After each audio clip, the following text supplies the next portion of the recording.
Oh my goodness, look at this. So yesterday I could see the grass. Like there was no snow on the ground.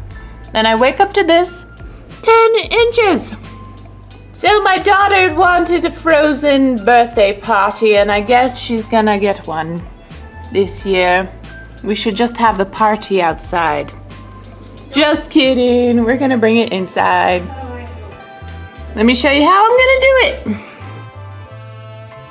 Alright, to make these icicles, you start out by laying out some plastic bags so you don't get any drips. And then you get some cardboard and you kind of make the base of the icicle. I just make a random like shape, kind of gumdrop shape or like a blob shape. And then you get some yarn, some string, and you're gonna, across the room, create a line. And you're gonna hang more string on this line and attach it to the base. Okay, now we are ready for the paper mache part. Now that we've gotten all the icicle structures outlined and everything, we're gonna paper mache it.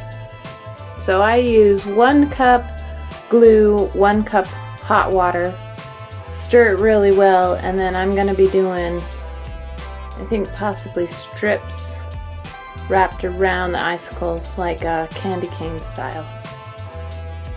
Okay, then you're just gonna wrap the newspaper around the structure. And this is going to dry overnight. Then you're gonna cut it down. You're gonna paint them white.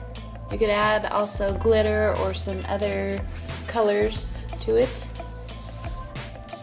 Then, for more detail of an icicle shape, you can get a hot glue gun and make droplets all around the icicle. Let that dry and then you're done. You just need to attach it to your ceiling. This was kind of a tricky part for me. I attached it with some regular tape and every so often it would fall. So you don't want that.